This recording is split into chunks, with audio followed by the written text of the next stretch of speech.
ओम शांति। 11 फरवरी 2023 ईश्वरीय ज्ञान। आज की मुरली।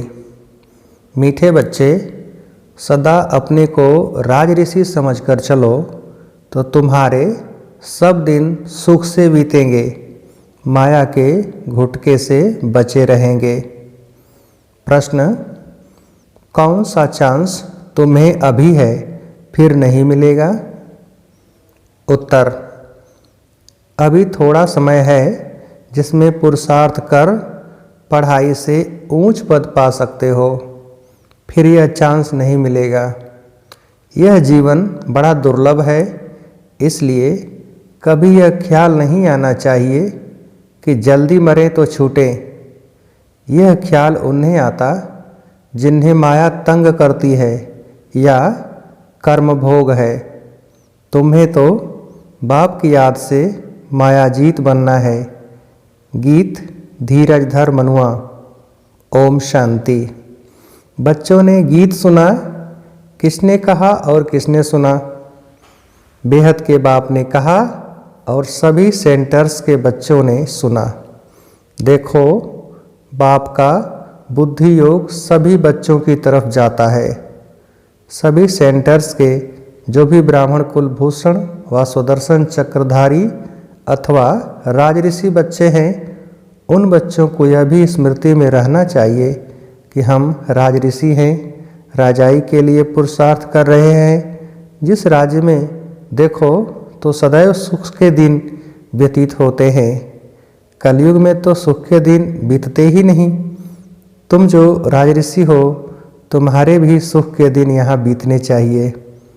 अगर बच्चे अपने को राजऋषि समझते हैं और निश्चय अटल अडोल कायम है तो, नहीं तो घड़ी घड़ी भूल जाने से माया के घुटके बहुत आते हैं। बच्चे जानते हैं कि हम बाप से राजयोग सीख सदा सुख का वर्षा ले रहे हैं अथवा नर से नारायण बन रहे हैं। सो तो सिवाय परमपिता परमात्मा के कोई बना न सके। परमपिता परमात्मा जब कहा जाता है तो किसी साकार व आकार की तरफ बुद्धि नहीं जाती। निराकार बाप को ही याद करते हैं। बाप धीरज देते हैं, बच्चे बाकी थोड़े रोज हैं। यह कलयुग नरक बदल स्वर्ग होगा। हेवन की स्थापना, हेल का विनाश तो गाया हुआ है। स्वयं भगवान बैठ राजयोग सिखाते हैं। कोई भी मनुष्य चाहे हेल का चाहे हेवन का हो, राजयोग सिखला न सके। बच्चे जानते हैं हम ब्रह्मा मुख वंशावली ब्राह्मण कुलभूषण ही स्वदर्शन चक्रधारी हैं। हम आत्माओं को सृष्टि चक्र की नॉलेज है, देवताएं या नहीं जानते। सुदर्शन चक्र श्री कृष्ण को व विष्णु को क्यों दिया गया? क्योंकि तुम ब्राह्मण अभी संपूर्ण नहीं बने हो, नीचे ऊपर होते रहते हैं। यह सुदर्शन चक्र निशानी है फाइनल की। आज तुम सुदर्शन चक्र पे आते हो, कल माया से हार खाकर गिर पड़ते हो, तो तुमको अलंकार कैसे दे सकते? सुदर्शन चक्र तो अस्थाई चाहिए, इसलिए विष्णु को दिखाते हैं। यह बहुत गुह्य बातें हैं। जहाँ भी विष्णु का मंदिर हो व कोई भी सुदर्शन चक्रधारी का मंदिर हो, वहाँ जाकर तुम समझा सकते हो। श्री कृष्ण को भी सुदर्शन चक्र देते हैं। राधे कृष्ण युगल के चित्र में सुदर्शन चक्र नहीं देते हैं। सुदर्शन चक्रधारी तो तुम ब्राह्मण कुल भूषण हो, जिनको परमपिता परमात्मा स्वदर्शन चक्रधारी अथवा त्रिकालदर्शी बनाते हैं। वही जब देवता बनते हैं तो उन्हों को त्रिनेत्री, त्रिकालदर्शी, त्रिलोकीनाथ नहीं कह सकते, क्योंकि अभी तो हम स्वर्ग की सीढ़ी ऊपर चढ़ते हैं। सतयुग से तो सीढ़ी नीचे उतरनी होती है। वहाँ यह ज्ञान होता नहीं। वहाँ यह मालूम होता तो तुम राजाई कर न सको, यही चिंता लग जाए। तो अब बाप बच्चों को धीरज देते हैं कि घबराओ मत, माया पर जीत पानी है। माया के तूफान आएंगे जरूर, विघ्न पड़ेंगे। इसका इलाज है योग में रहो। माया योग भी तोड़ेगी। परंतु पुरुषार्थ कर योग में रहना है। जो योग में रहेंगे तो उनकी आयु भी बढ़ेगी। जितनी आयु बड़ी होगी उतना अंत तक बाप से योग लगाए वर्षा लेंगे। योग से तंदुरुस्ती को भी ठीक करना है। इसलिए बाप कहते हैं योगी भव, मेरे को निरंतर याद करो। जितना पुरुषार्थ करेंगे उतना स्वर्ग में प्रारब्ध पाएंगे। तो बाप कहते हैं बच्चे योग में रहो तो तुम्हारे भी कर्म विनाश होंगे। बाकी थोड़ा समय है। तुम ऐसे नहीं कहेंगे कि विनाश जल्दी हो तो हम स्वर्ग में जाएं, क्योंकि यह जीवन बड़ी दुर्लभ है। ऐसे नहीं कि अभी शरीर छोड़ फिर नया शरीर लेकर पढ़ाई पढ़ सकेंगे। बाल अवस्था में ही होगा तो विनाश आरंभ हो जाएगा। बालिग भी नहीं बन सकेगा, क्योंकि इसमें छोटे बड़े सबका विनाश होने वाला है। जल्दी मरे यह वही कहेंगे जिनको माया बहुत तंग करती है या कोई कर्म भोग है, उनसे छूटने चाहते हैं, परंतु यह चांस फिर नहीं मिलेगा। इसलिए पुरुषार्थ में जुट जाओ। बाकी तो जब समय आएगा तो न चाहते भी सबको जाना पड़ेगा, क्योंकि बाप सबको रूहानी यात्रा पर ले जाएगा। ऐसे नहीं सिर्फ 10-20 लाख को ले जाएगा। जैसे कुंभ के मेले पर 10-15 लाख जाते हैं। यह तो आत्मा परमात्मा का मेला है। बाप स्वयं पंडा बनकर लेने आए हैं। इनके पिछाड़ी तो अनगिनत आत्माएं जाएंगी, परंतु ऐसे भी नहीं सब जल्दी जाएंगे। प्रलय हो तो फिर यह भारत खंड ही न रहे, परंतु यह भारत अविनाशी खंड है। यहाँ बहुत रह जाते हैं कि फिर सतयुग में एक ही सूर्यवंशी राजधानी स्थापन होगी। कलयुग विनाश हो, सतयुग स्थापन होने में बीच का थोड़ा सा यह टाइम मिलता है। इसमें थोड़े रह जाते हैं जो नए सिर अपनी राजधानी बनाते हैं। बाकी पुरुषार्थ का यही थोड़ा समय है। इसको कल्याणकारी युग कहा जाता है। दूसरे संगम को कल्याणकारी नहीं कहेंगे, क्योंकि नीचे उतरते जाते हैं। अब संपूर्ण सुख से संपूर्ण दुख में आ गए हैं। यह नॉलेज और किसकी बुद्धि में नहीं है। आगे हम भी कुछ नहीं जानते थे, अंधश्रद्धा से सबकी पूजा करते थे। अब तो हर प्रकार की श्रीमत मिलती है। धंधा भी वही करते हैं जो कोई बिरला व्यापारी करे। जैसे हुनर सीखना होता है, यह है मनुष्य को देवता बनाने का हुनर।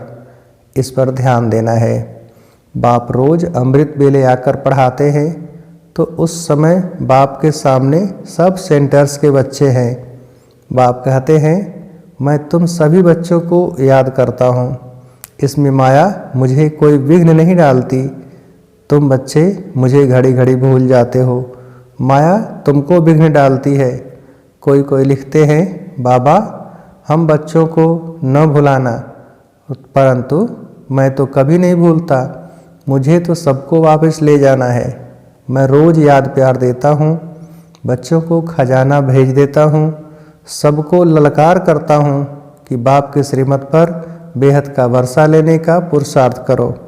इसमें गफलत व बहाना मत करो। कहते हैं कर्म बंधन है, यह तो तुम्हारा है, बाप क्या करे। बाप कहते हैं योग में रहो तो कर्म बंधन कटता जाएगा। जिससे विकर्म विनाश तुमसे विकर्म विनाश नहीं होंगे। आधा कल्प तुम विकर्मों से छूट जाएंगे। योग में रहने से विकर्म विनाश होंगे। फिर ऊंच पद पाने के लिए सर्विस भी करनी है। मम्मा बाबा कैसे अच्छी रीति समझाते हैं। कोई कोई बच्चे भी अच्छी सर्विस करते हैं। तुमसे कोई पूछे तुम्हारी एम ऑब्जेक्ट क्या है, तो यह कार्ड हाथ में दे दो। उससे सब समझ जाएंगे कि यह किस धंधे में लगे हुए हैं। यह तो बड़े व्यापारी हैं। हर एक की रग देखनी है। सबसे अच्छा है चक्र पर समझाना। कैसा भी आदमी हो, चक्र को देख समझ जाएंगे कि बरोबर यह कलयुग है। अब सतयुग आने वाला है। क्रिश्चियन को भी समझा सकते हो, यह हेल है, अब हेवन स्थापन होने वाला है।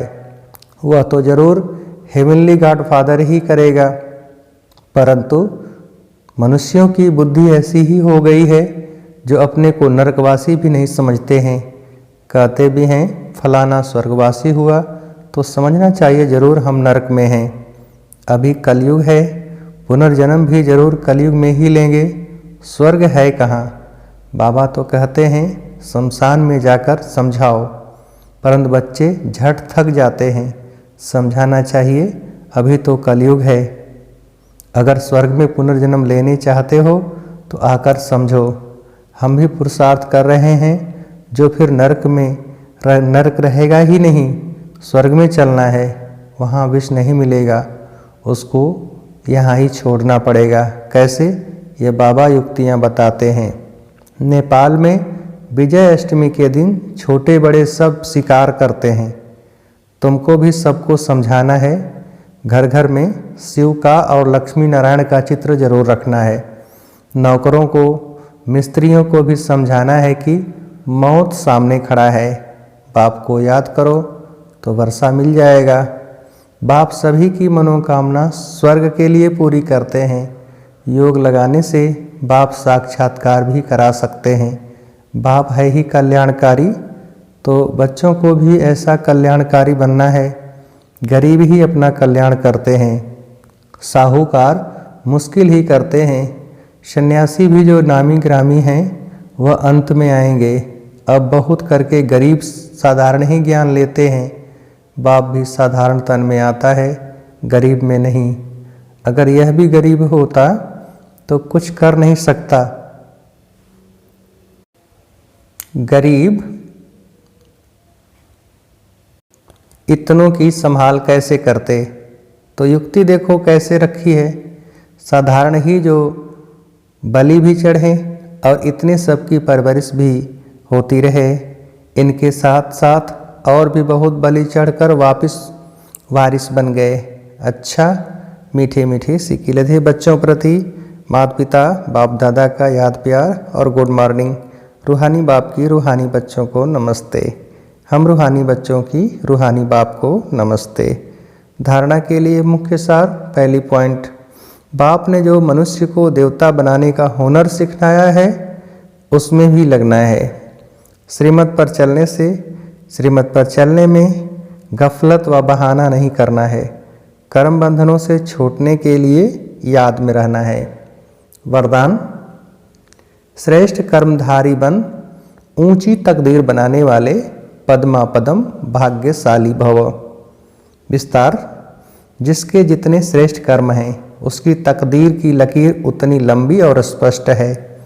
तकदीर बनाने का साधन है ही श्रेष्ठ कर्म, तो श्रेष्ठ कर्मधारी बनो और पद्मा पदम भाग्यशाली की तकदीर प्राप्त करो। लेकिन श्रेष्ठ कर्म का आधार है श्रेष्ठ स्मृति। श्रेष्ठ ते श्रेष्ठ बाप की स्मृति में रहने से ही श्रेष्ठ कर्म होंगे। इसलिए जितना चाहो उतना लंबी भाग्य की लकीर खींच लो। इस एक जन्म में अनेक जन्मों की तकदीर बन सकती है। स्लोगन, अपने संतुष्टता की पर्सनैलिटी द्वारा अनेकों को संतुष्ट करना ही संतुष्ट मणि बनना है। विस्तार, मातेश्वरी जी के अनमोल महावाक्य।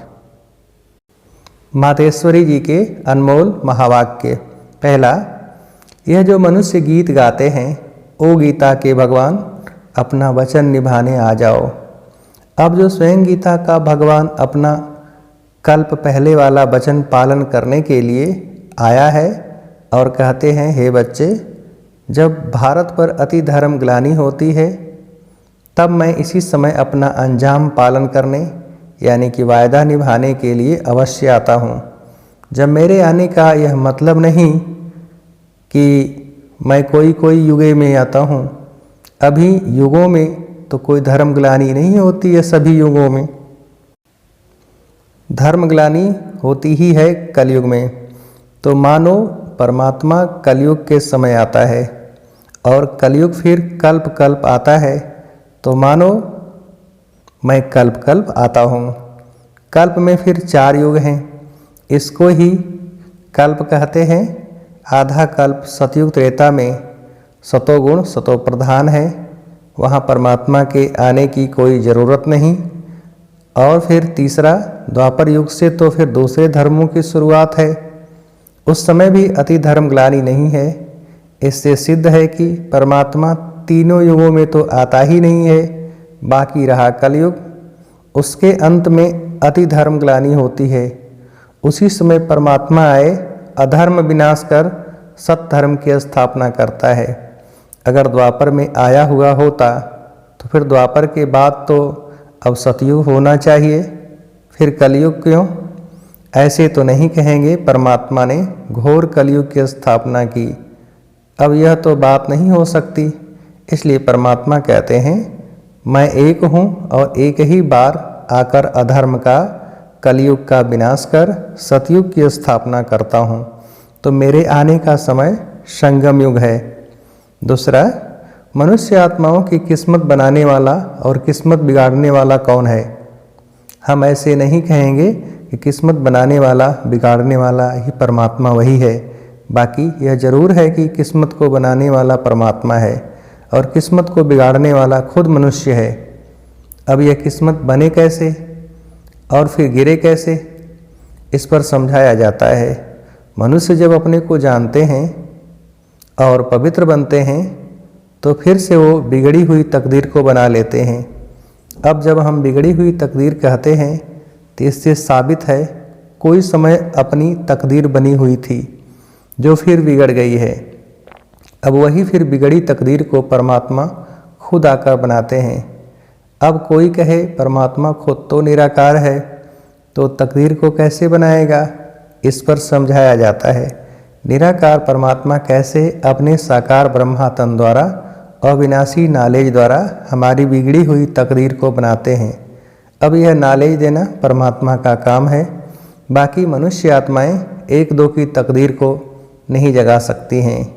तकदीर को जगाने वाला एक ही परमात्मा है, तभी तो उन्हों का यादगार मंदिर कायम है। अच्छा, ओम शांति।